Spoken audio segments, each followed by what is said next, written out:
Estimados auditores, tengan todos ustedes muy buenos días. Una vez más, dando inicio a la entrevista de hoy. Esta vez nos va a acompañar y entregar una serie de importantes noticias a nivel internacional. Incluso nos acompaña don Alfonso Silva, ex embajador de Chile en Estados Unidos y una carrera diplomática, pero de muchos años y en distintos lugares fuera del país como diplomático. Lo saludamos, le damos las gracias por estar con nosotros en la Radio Agricultura, don Alfonso Silva. Muchas gracias, Alejandro. Es un honor para mí estar en Radio Agricultura, una radio que he seguido desde hace décadas, desde que era estudiante en Talca. Y por eso digo, es un honor, un agrado estar contigo y con la radio. Muchas gracias. Bueno, gracias, muchas gracias. Yo quisiera llevarlo desde ya a el nuevo presidente de los Estados Unidos, Donald Trump. ¿Cómo ha visto usted y ha escuchado lo que ha sido sus primeros días de gobierno? Lo que impresiona del gobierno de Trump en esta oportunidad, comparada con su primer periodo, es que él ha llegado más empoderado, con mayor experiencia y con una velocidad impresionante en adoptar medidas. Ajeno a que las medidas uno pueda estar de acuerdo o no con ellas, hay algunas que pueden ser positivas y otras que pueden ser complejas para algunas personas, efectivamente ha habido una cantidad de órdenes ejecutivas que han iniciado una transformación interna en la burocracia, por ejemplo, y en otras cosas que tienen que ver con temas valóricos, en materia económica, en materia de comercio, y al mismo tiempo en materia internacional. Por ejemplo, en materia migratoria, que tiene un efecto interno, pero que también tiene, obviamente, impacto en lo internacional. Eso es bastante impactante, por así decirlo, en cuanto a esa velocidad. Ha generado situaciones complejas. Por ejemplo, ha habido reacciones de algunos tribunales de los Estados Unidos que han iniciado ya procesos de cuestionamiento a algunas de esas medidas. En consecuencia, lo que posiblemente vamos a ver, va a haber un cierto conflicto entre los tribunales y algunas de las medidas que ha adoptado el presidente. Por nombrar una, es la decisión de que aquellos niños nacidos en Estados Unidos, hijos de ilegales, ya no podrían acceder a la nacionalidad norteamericana. Esa es una materia que probablemente debe ser definida por la Constitución. En consecuencia, esa medida, esa orden ejecutiva, ha sido solicitada por un tribunal que no haya orden de no innovar, con el apoyo de varios estados norteamericanos. Este es un caso. Hay otros similares. En consecuencia, vamos a tener en Estados Unidos ciertos conflictos, probablemente con el Poder Judicial, a pesar de que la Corte Suprema es mayoritariamente proclive probablemente al gobierno de Trump, porque algunos jueces lo fueron nombrados por él. A pesar de eso, hay tribunales que yo creo que van a acceder, van a haber otros juicios. Por ejemplo, ha habido una orden de disminuir la burocracia. Se dice que con una cuestión ideológica de que quiere contratar gente que sea afín y que aquella gente que es crítica a su administración, a sus ideas, van a ser despedidos o deben renunciar. Se les ha dado un plazo de 1 año de trabajar en su casa y después presenten la renuncia. También ahí probablemente va a venir una andanada probablemente de juicios individuales de personas que se pueden sentir afectadas. Entonces vamos a tener una gran cantidad de actividad. Sí. Desde el punto de vista del Ejecutivo en órdenes e instrucciones y materias que van a abordar internamente e internacionalmente, pero al mismo tiempo va a haber algunos conflictos internos que van a reaccionar a esas órdenes. Y conflictos internos, ciertos, con Chile en este caso, porque Donald Trump ya impuso, entiendo, no sé, que si le queda algo por lograrlo, digamos, pero el presidente Trump impone a Chile aranceles a las importaciones de cobre y aluminio, distinto, o sea, y un poco alto. Genera un riesgo muy fuerte para Chile, dicen los agricultores incluso, porque no solo el cobre, sino que hay mucho más. El gobierno incluso, por su parte, evalúa estrategias y eventuales acciones diplomáticas con esto del Tratado de Libre Comercio que tenemos con Estados Unidos. Mire, yo creo que aquí hay una cosa que yo quisiera primero decir.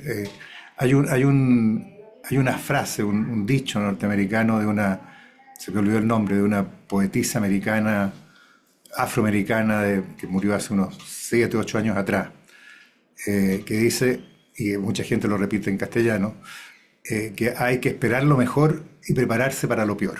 Ya. Y yo creo que lo que efectivamente el gobierno ha hecho en materia de cobre, que ha generado una comisión, ¿no es cierto?, con Codelco, con Subrey y otras instancias, va en la vía correcta. O sea, lo que tendría que hacer un país como Chile, mirando la forma en que ha actuado el presidente Trump en diversas áreas que nos pueden afectar. Es decir, nos pueden afectar directa o indirectamente. Los temas de proteccionismo, por ejemplo, si llegara a imponer tasas arancelarias más altas al cobre y a otros minerales, cosa que no ha dicho, no ha hecho todavía, lo ha dicho, pero sí, no lo ha aplicado. No lo ha aplicado. En consecuencia, no sabemos si se va a aplicar específicamente a Chile. En consecuencia, pero también hay otras áreas que nos pueden afectar en materia migratoria, en materia de repatriación, nos puede afectar. Yo creo que habría que tener un análisis multidisciplinario, invitando también al sector privado, una comisión pública privada, que analice globalmente la relación con Estados Unidos y cómo nos pueden afectar distintos temas, incluso en el ámbito multilateral. Ya. Materias que tienen que ver con medio ambiente, materias que tienen que ver con la OMS, materias que tienen que ver con la OMC en materia de comercio, materias que tienen que ver con la OCDE, donde también se retiró de cierto acuerdo que tiene que ver con un tema impositivo universal. En consecuencia, yo creo que está bien lo que se está haciendo en materia de minería, ya, pero me imagino que lo correcto sería ampliar esto a una comisión multidisciplinaria, pública-privada, en la que participaran incluso los ex cancilleres, y pudiera conversarse y iniciarse una política hacia Estados Unidos. Con iniciativas propias, porque tenemos también problemas en común con los Estados Unidos.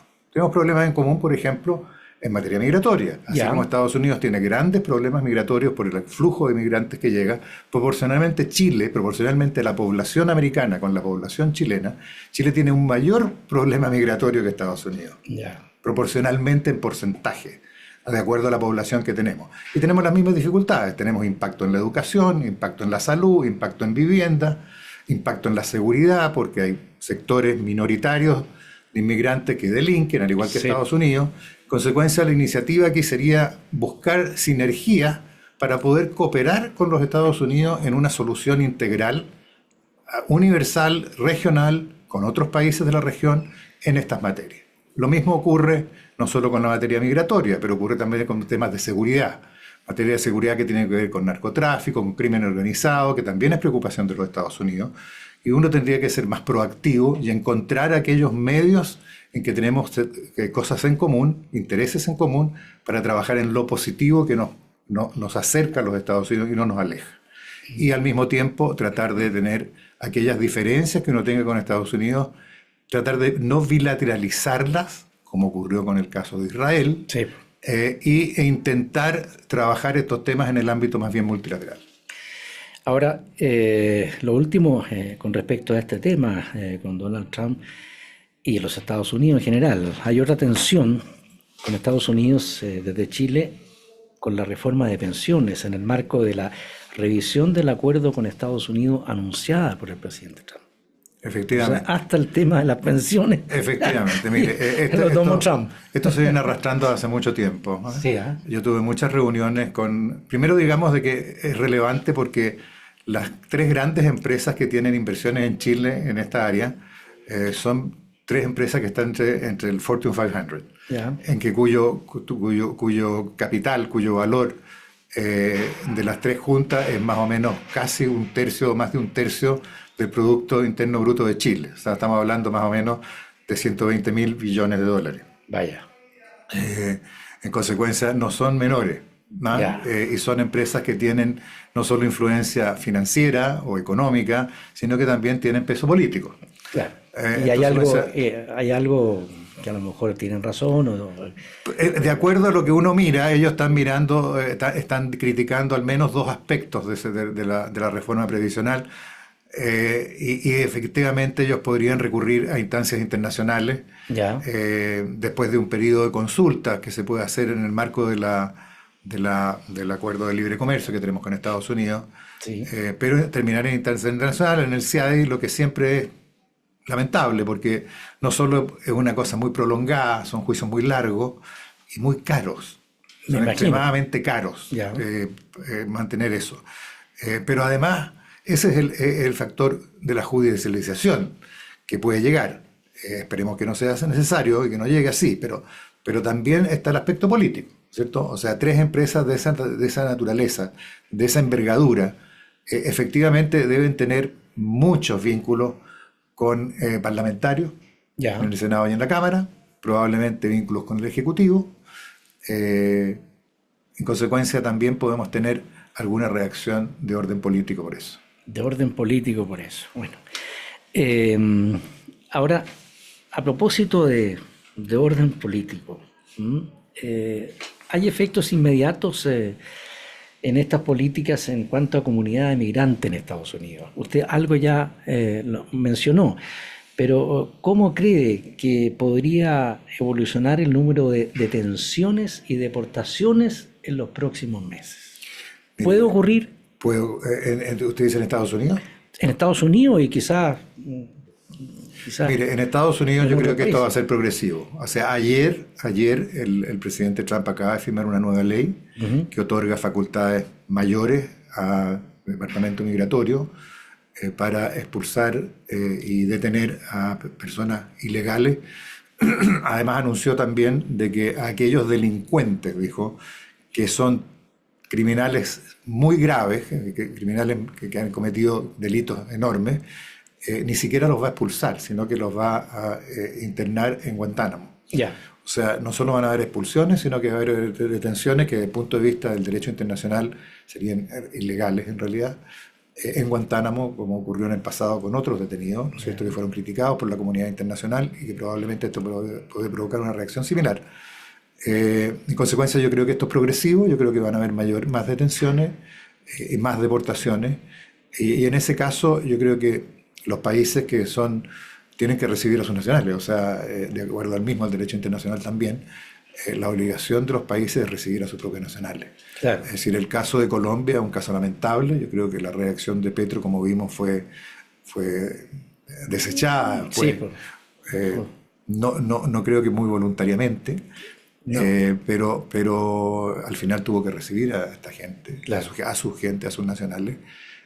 Y creo que en este caso el gobierno de Chile, el planteamiento que hizo la ministra del Interior está en el lado correcto. Y como digo, en tema migratorio, como decía antes, tenemos un tema en común. En consecuencia, creo que es un área más bien de diálogo con los Estados Unidos que una materia de confrontación con los Estados Unidos. Ahora, en un momento de su segunda campaña para haber llegado nuevamente como presidente, Donald Trump, habló algo de Chile como diciendo que ni conocía dónde estaba ese país, dijo. No sé si lo escuchó usted. Algo Mire, parecido a lo que... el Donald Trump tiene ciertas características, ¿no es cierto?, que no es muy fino para sus declaraciones, es muy directo, muy agresivo a veces. Y lo que dijo en realidad es una forma bastante brutal de hacer una cosa que es un reconocimiento a una realidad en la que efectivamente no se trata de Chile en lo particular, sino que efectivamente para la política exterior norteamericana la prioridad respecto de América Latina, con excepción tal vez de casos de la preocupación por Cuba, por razones de seguridad, por razones de principio, o por Venezuela, la prioridad de América Latina es menor. Bueno, La preocupación de Estados Unidos está completamente ajena de América Latina. Está en el Asia, está en el Medio Oriente, está en Rusia, claro, pero la verdad es que cuando uno piensa en qué orden podría poner un listado a América Latina en las prioridades de Estados Unidos, y uno tuviera que poner 20 áreas, yo creo que América Latina estaría en la número 19 o 20. bueno, Y lamentablemente esa es una cuestión que también nos afecta a nosotros como chilenos, y evidentemente Chile no está en la mira de Estados Unidos de una forma prioritaria, Y también, de nuevo, yo creo que uno tiene que estar consciente de aquello y Chile tiene que tomar la iniciativa de trabajar con los Estados Unidos, no solo con el Ejecutivo. Usted puede trabajar en Estados Unidos con los estados, claro, con los distintos estados que tienen bastante autonomía. Puede trabajar con entidades, como puede ser, no sé, National Geographic en materia de medio ambiente, puede trabajar con Pew en materia de medio ambiente, o puede trabajar con entidades incluso semiestatales como la National Science Foundation, claro, y tener cooperación en materia de ciencia y tecnología, como se hace en materia de astronomía, en materia de Antártida, pero uno puede profundizar. Se puede trabajar con el National Health Institute, donde tuvimos una colaboración en materia de vacunas, sí, en el momento dado, así es, y otras áreas. Se puede seguir trabajando. O sea, Estados Unidos es mucho más que el gobierno federal. El gobierno federal. Podemos trabajar con ellos, tenemos que tomar iniciativas, por cierto, pero no hay que mirar un poco fuera de la caja, out of the box, y trabajar mucho más en forma más amplia con otros sectores y con otras entidades en los Estados Unidos. Qué bueno saberlo. Vamos a hacer, don Alfonso, estamos con don Alfonso Silva, ex embajador de Chile en los Estados Unidos y de una carrera diplomática enorme. Así es que vamos a hacer una muy breve pausa y ya regresamos con nuestro invitado.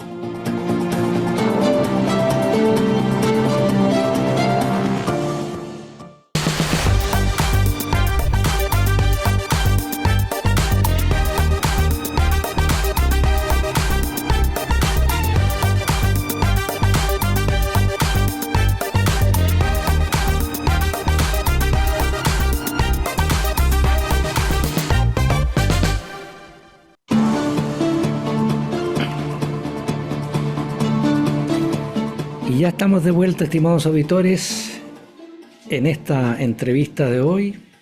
Lo que decía recién, nos acompaña el ex embajador de Chile en los Estados Unidos y estamos hablando un poco de Estados Unidos y obviamente de los primeros días del presidente Donald Trump.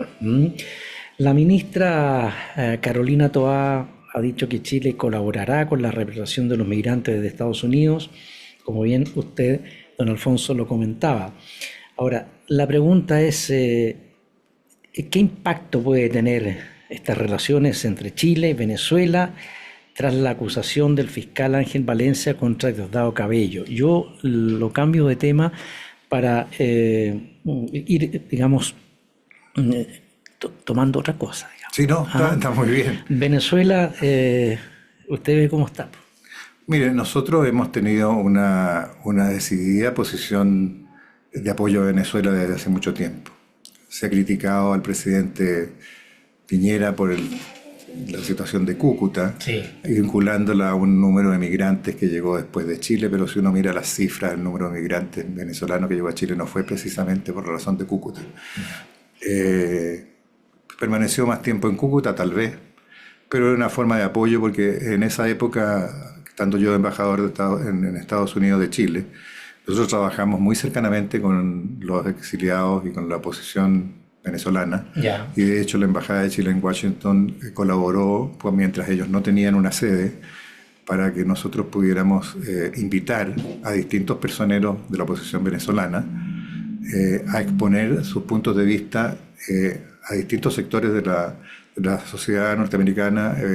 Think tanks venían a la embajada a escucharlo, miembros del Congreso, staffers del Congreso, las distintas embajadas, la Unión Europea. O sea, nuestra posición respecto de Venezuela ha sido bastante permanente y este gobierno la ha mantenido.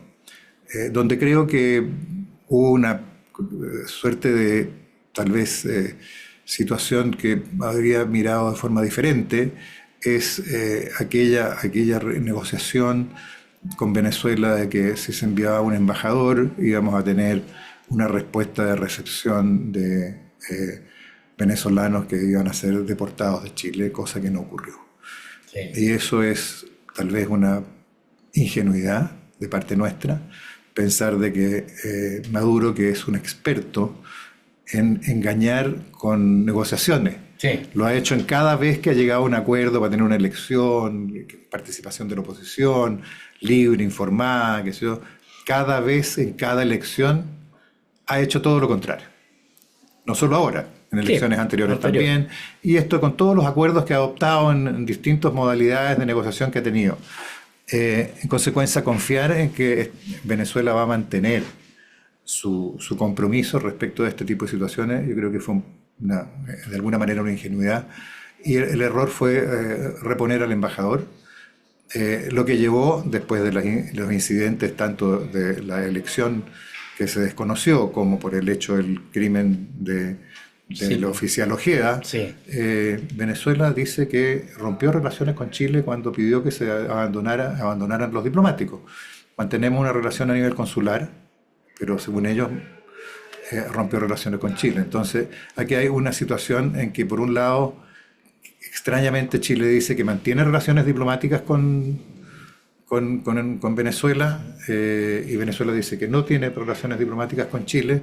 Hubo un embajador que durante 6 meses se mantuvo en Chile, trabajando, no sé si en la Cancillería, a lo mejor si fuera así sería lo correcto, digamos, que el embajador que mantuvo su posición y sus ingresos como funcionario de la Cancillería durante más o menos unos meses, casi 6 meses, bueno, si él tenía un escritorio en la Cancillería y se mantuvo permanentemente trabajando como uno más dentro de la Cancillería, podría ser explicable.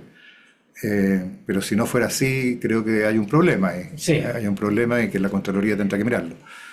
En consecuencia, creo que con Venezuela no es posible entrar en un diálogo que uno crea que va a tener fruto. Y Estados Unidos ya pagó el precio por eso. Fue bastante ingenuo respecto de Cúcuta, particularmente pensando que podía ingresar. Fue ingenuo en otros momentos, que pensó que podía haber una reacción de una suerte de alzamiento de ciertos grupos dentro del ejército venezolano con posterioridad a Cúcuta, y eso tampoco ocurrió. En consecuencia, yo creo que hay que buscar otras fórmulas para tratar a Maduro. Y esa era la consulta que yo le quería hacer. ¿Cuáles podrían ser esas otras fórmulas? Mire, yo creo que lamentablemente aquí hay una gran crítica internacional al gobierno dictatorial de Maduro, pero resulta que algunos países siguen colaborando. O sea, Estados Unidos, hasta ahora, Trump ha dicho que va a terminar con la explotación o la compra de petróleo a Venezuela por parte de algunas empresas norteamericanas. Esperemos que eso sea así. Yo creo que todavía hay flujo de comercio entre Venezuela y Estados Unidos. Hay países europeos que tienen cuenta. Perdona, sí, don Alfonso, pero si ya corta relaciones con Venezuela con respecto al combustible, tendrá otros países, ¿cierto? No, por cierto, eso es un riesgo grande. Eso es lo que iba a explicar. Estados Unidos primero ha dicho que va a explotar el petróleo que está en su propio país. Ya. En consecuencia tiene flujo. Ecuador ha dicho que está dispuesto, perdón. No se preocupe. Estamos justo. Ecuador ha dicho que puede iniciar una negociación con Estados Unidos para vender petróleo. Pero también es importante que algunos países, por ejemplo europeos, que tienen enormes depósitos de cuentas bancarias de líderes del gobierno venezolano, otros países que le proveen incluso con armamento a países europeos y siguen teniendo un comercio efectivo. O sea, aquí la verdad es que no ha habido de verdad un bloqueo que afecte ese tipo de negociaciones. Una cosa es bloquear cosas que afecten a la población, alimentos y ese tipo de cosas, que creo que eso no se debe hacer, pero hay elementos tecnológicos, hay elementos que tienen que ver con armamento, hay elementos que tienen que ver con otras áreas que pueden ser perfectamente posibles de alimentar y cerrar y tomar las cuentas que tienen los extranjeros, terminar con las visas para que ellos puedan acceder a esos países. O sea, hay una cantidad de medidas que se pueden hacer y finalmente que la Corte presionar a la Corte Penal Internacional para que efectivamente inicie un proceso que lleve a Maduro a ser responsable y se pueda pedir una orden de detención que sea al menos mandatoria para aquellos países que son miembros de la Corte Penal Internacional. Hace un tiempo, no en uno, sino que en varios países han actuado otros países y han pasado en avión y Y se Sí, acaba el presidente que lleva años sin soltar, digamos, el mando. bueno, ¿Puede ocurrir efectivamente, eso o ya no estamos? yo no sé, yo creo que Estados Unidos intentó en la época, en el primer gobierno de Trump, consultó a través del TIAR la posibilidad de iniciar una suerte de bloqueo, no una invasión, porque eso Ya, no estuvo nunca en discusión en realidad, pero iniciar un bloqueo marítimo y aéreo ya, a Venezuela, cosa que fue bastante discutida por los distintos países miembros de la OEA. Algunos se negaban incluso a aceptar la discusión del tema, cosa que finalmente sí se hizo, o sea, se votó para ver si se veía o no se veía en el Consejo Permanente esta materia. El Consejo Permanente se reunió, lo vio, eh, pero la votación de adoptar medidas dentro del marco del TIAR fue rechazada. Entre otras cosas porque normalmente el TIAR habla de una amenaza externa, pero podría haber alguna interpretación que permitiera una cosa de esa naturaleza. Pero no hubo apoyo a esa decisión y Estados Unidos unilateralmente no tomó ninguna medida. ya. Entonces creo que no sé si Trump, no, ahora que viene recargado, pueda tener una posición diferente. La gente que está en el Departamento de Estado hoy día creo que sería renuente a esa posición. No sé qué posición tendría el encargado para América Latina, Mauricio Claver Carone, que es un duro respecto de Venezuela, Sí, y creo que ahí puede haber una discusión interna de qué medidas se van a tomar, pero yo tengo la impresión que Estados Unidos puede, y si tiene la decisión de hacerlo, puede tomar medidas mucho más drásticas de esta naturaleza que no afecten a la población, obviamente, y puede forzar a otros países a que también lo hagan. o sea que algo está haciendo Estados Unidos, lo está haciendo, ¿ya? ¿Cierto? Naturalmente que sí, ¿Mm? yo creo que efectivamente hay un análisis de qué medidas se van a tomar respecto a Venezuela. Lo que no hizo el presidente anterior, Biden. Bueno, yo creo que el presidente anterior, el error que comete, eh, pensando de nuevo en que lo mismo le pasó al presidente Obama, ¿no es cierto? O sea, y creo que está bien, siempre hay que intentar. El presidente Obama intentó, ¿no es cierto?, abrir con Cuba para ver si acaso había una relajación de la dictadura política que tiene Sí, Venezuela y darle un respiro, perdón, Cuba, y darle un respiro también económico. Y finalmente eso no no resultó, resultó. lamentablemente, pese a que yo creo que hay que intentarlo y creo que siempre hay que buscar una forma de arreglo con los países. Con Venezuela se ha intentado, no ha fructificado.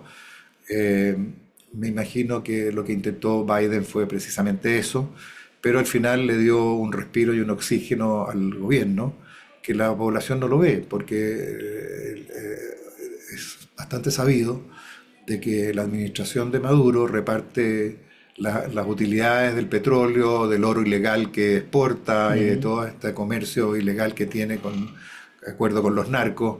Eso va a los caudales de su gente, digamos, y Sí. incluso del ejército y de las Fuerzas Armadas, a los generales y todo esto que son enormes, la cantidad de generales que tiene. En consecuencia, la situación ahí es muy diferente.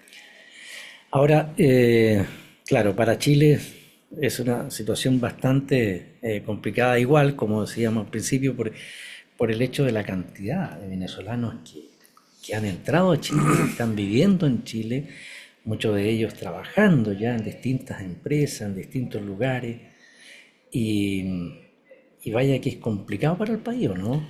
Es Es, muy... es complicado y pues, mire, es complicado porque yo creo que en Chile y yo creo que ningún país latinoamericano había tenido una experiencia como esta. O sea, el flujo de venezolanos que ha salido de su país es enorme. A Chile ha llegado más de 500.000. Claro, Para Chile es un impacto gigantesco tener una población que de repente aparece y obviamente obstaculiza la función de los servicios, ¿no es cierto? Y claro. afecta a aquellos que también requieren esos servicios, que son nuestros nacionales.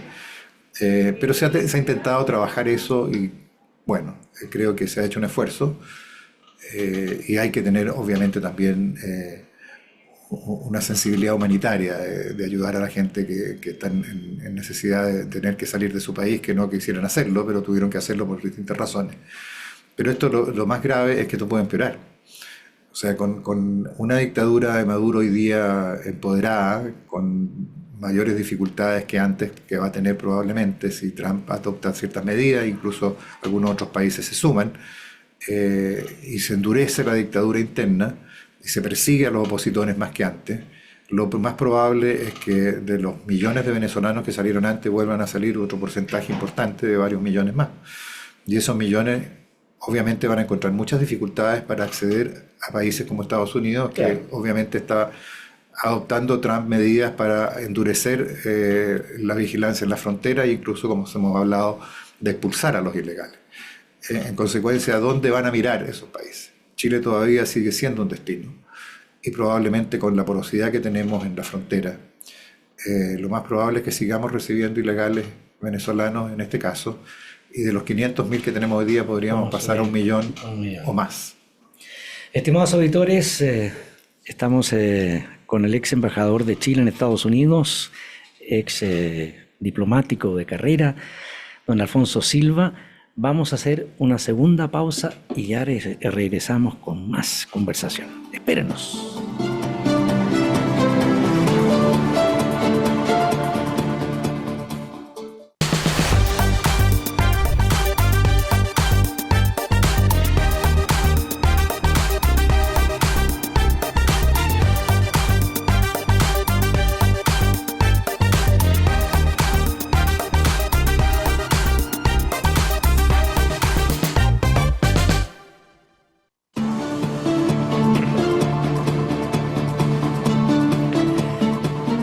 Ya estamos de vuelta, estimados auditores.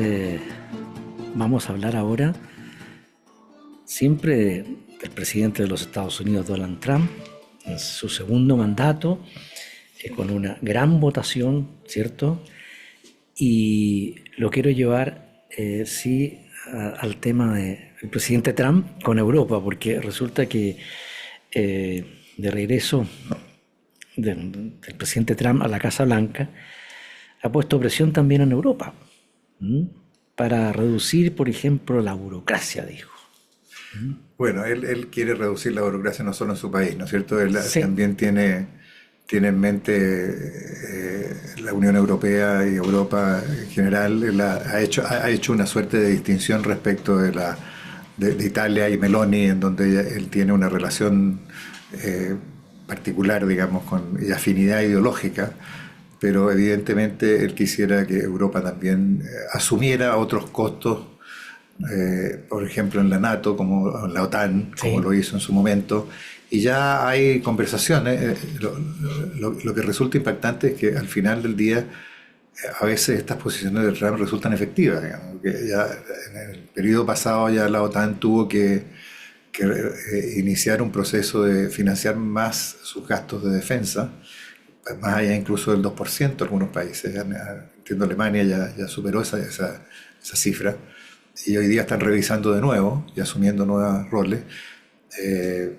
Podría imponerle también tarifas arancelarias a la Unión Europea. A la Unión Europea. El Reino Unido, que está preocupado de esta situación, ha iniciado ya un proceso de conversaciones con la Unión Europea para no volver a la Unión Europea, pero sí iniciar un proceso de acercamiento para llegar a algunos acuerdos, para facilitar y tener algunas de las facilidades que tuvo cuando era miembro de la Unión Europea. Yeah. Políticamente, aparentemente, no quisieran iniciar un proceso de reingreso, pero sí de acercamiento, porque ven de que su acercamiento a Estados Unidos puede tener, su vinculación con Estados Unidos en materia comercial, en materia de inversiones, puede tener algunos efectos negativos, entonces están buscando un espacio con la Unión Europea. O sea, Europa sin duda que está preocupada. Mire, yo creo que no solo Europa está preocupada, creo que hay varios países que están preocupados. No solo Europa. ¿Y por qué tanto pasa esto con Trump? ¿Es su forma de ser? ¿Es su...? Mire, yo creo que es esa forma bastante directa que tiene el presidente Trump. Creo que hay una cosa que se repite mucho acá, y en todos los analistas, ¿no? Que dice que lo que más afecta es que es impredecible. Ya. Yo tengo una visión un poco distinta. A ver. yo creo que es bastante predecible. Tienes toda la razón. Yo creo que es bastante predecible, o sea, yo creo que él tiene posiciones muy claras. Él tiene una crítica tal vez exacerbada respecto de los organismos internacionales, tiene en la mira Naciones Unidas, ¿no es cierto? Se ha retirado de la OMS, se retiró del Acuerdo de París, podría retirarse de otras cosas, y por lo menos hay que concordar en una cosa. Tal vez el método Trump de retirarse y dejar de financiar, que son lo más importante de Estados Unidos en los organismos internacionales, además de su eventual contribución en forma de la política, digamos, está en la cosa financiera. Porque efectivamente Estados Unidos financia en gran parte de todas las comisiones y los organismos dependientes de Naciones Unidas. Esa es su gran contribución, entonces retirarse es un gran problema. Pero hay que concordar de que ya el sistema universal que se acordó después de la Segunda Guerra Mundial está en crisis.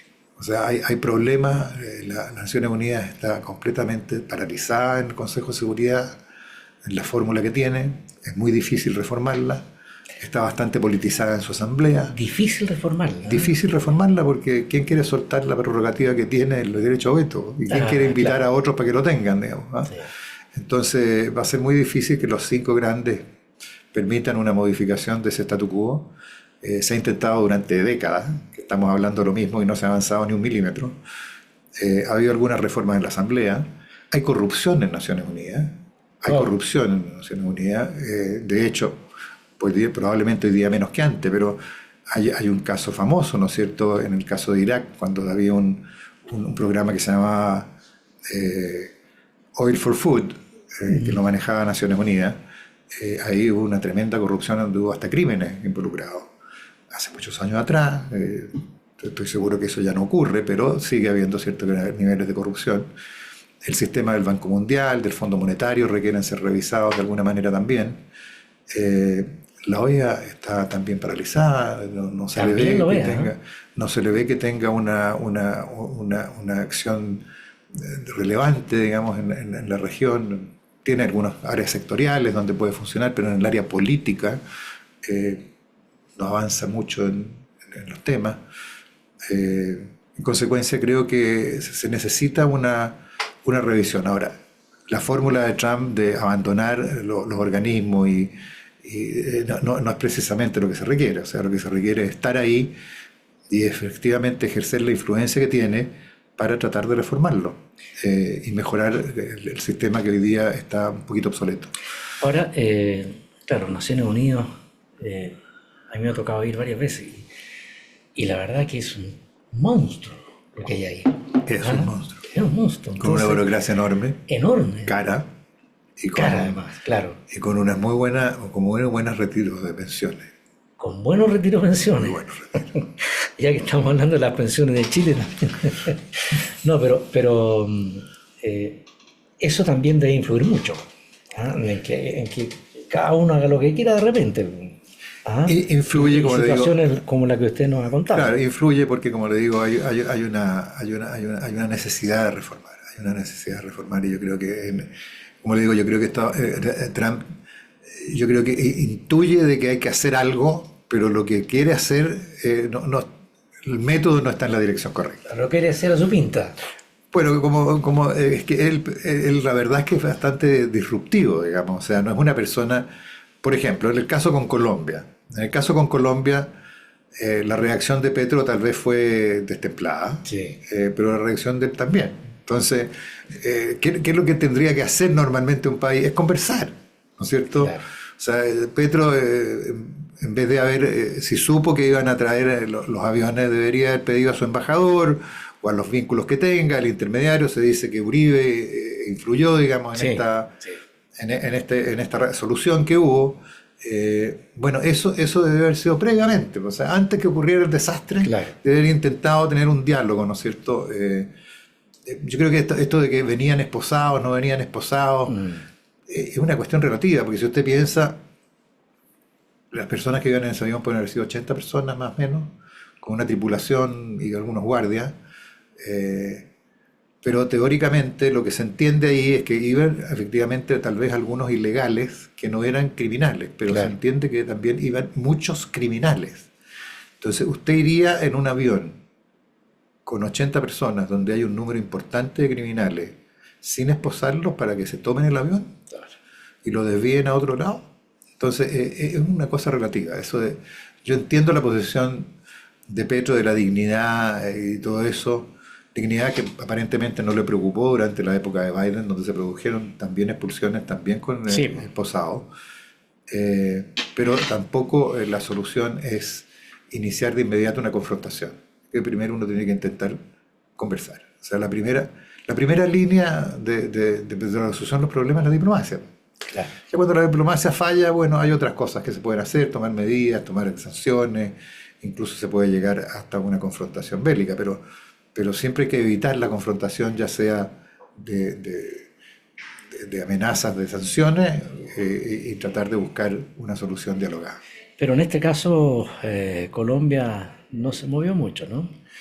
O sea, Colombia, teóricamente hay una forma de salvar cara en que dice que mandó los aviones propios a buscar a los detenidos, a los refugiados que estaban haciendo, pero evidentemente tuvo que aceptarlo. Es decir, no le queda otra. No tenía otra opción. No tenía otra opción porque Colombia, su primer socio comercial es Estados Unidos. Las importaciones colombianas, aparentemente todo el mundo dice que es el café, las flores. Hay mucho más que eso. O sea, Colombia exporta una cantidad importante de productos manufacturados a Estados Unidos. En una época, no sé si todavía, era el principal proveedor, por ejemplo, de elementos de ropa blanca para los hoteles. Ellos tienen una industria importante de algodón, Colombia, y era uno de los grandes exportadores a Estados Unidos de ropa de cama para los hoteles. Cosas tan simples como sábanas, toallas, ese tipo de cosas. Y bueno, ya eso suma y sigue, o sea, hay productos elaborados. Entonces a Colombia no es indiferente que le pongan. Y en retaliación, en represalia, lo que le puede imponer Colombia de aranceles a Estados Unidos, yo creo que a Estados Unidos no le afecta en nada. En nada. No. O sea, Colombia, si no echaba marcha atrás... creo que iba a ser una situación compleja y de hecho ha tenido efecto. Entiendo internamente en Colombia la decisión de Petro de enfrentar a Estados Unidos de esta forma. Claro. No puede hacerlo, como le digo, en la mesa de negociaciones, pero otra cosa es hacerlo por la prensa, por los diarios o a gritos, cosa que nunca es bueno. No.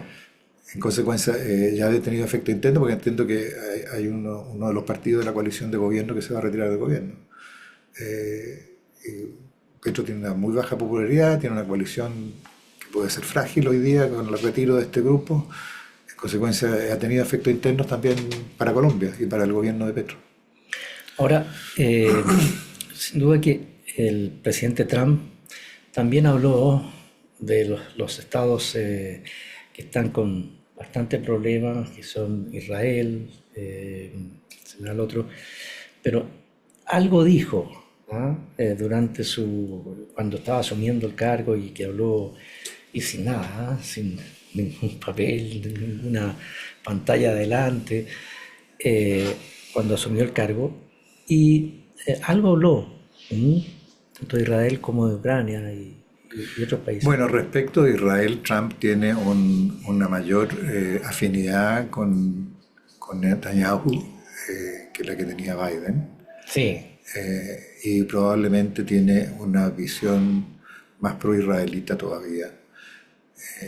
Estados Unidos siempre ha tenido una relación muy cercana a Israel. Yo creo que en el caso de Trump todavía es mayor.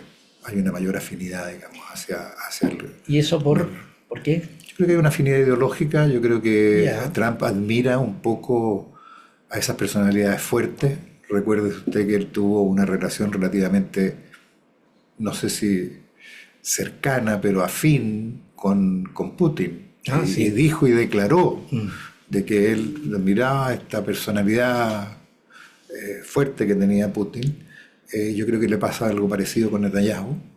En consecuencia, me parece a mí que para la solución del conflicto que hoy día vive Israel con Hezbollah, que ya está en un vía de cese del fuego, lo mismo con Hamas, el hecho que haya asumido la presidencia Trump ha sido un elemento de análisis para los grupos palestinos de Hamas y en Hezbollah, en Líbano, de considerar para buscar un cese del fuego y aceptar un cese del fuego. O sea que en este caso es importante la presencia como presidente de la República. Mire, yo creo que sin disminuir, bueno. Claro, sin disminuir el esfuerzo que hizo permanentemente el gobierno del presidente Biden, sí, en el cual su secretario de Estado Blinken viajó muchas veces al Medio Oriente y se reunió con distintos actores de la región. Me parece a mí que la presidencia y la elección de Trump también influyó en la forma en que se ha ido resolviendo y estableciendo estos ceses del fuego y estas negociaciones, esta devolución de los rehenes, el hecho de que ahora en el Líbano exista un presidente que estuvo muchos años, el general Aoun ha asumido la presidencia, que es una persona respetada, Hezbollah ha visto disminuida su influencia, hay un nuevo primer ministro, o sea, hay un cierto ordenamiento de la situación, obviamente lejos de una solución definitiva del problema real, ¿no es cierto?, que es la posibilidad de que existan dos estados viviendo en paz, pero por lo menos del conflicto actual, bélico, hay un principio de solución que yo creo que ha sido un catalizador la presidencia de Trump, efectivamente. O sea, va a ser algo bueno, positivo, ¿no? Porque el mundo ha estado todo este último tiempo complicado. O sea, y es para todos los países una situación así, no es fácil de entenderla, y además para cualquier ciudadano común y corriente decir, ¿hasta cuándo? ¿Cómo? ¿Por qué? Bueno, pues se producen situaciones, ¿no es cierto? O sea, en el caso de Ucrania, evidentemente que Rusia ha tomado iniciativas que a lo mejor no habría tomado si hubiera tenido mayor fuerza. Por ejemplo, en la primera invasión durante la época del presidente Obama, que hizo Rusia de Ucrania,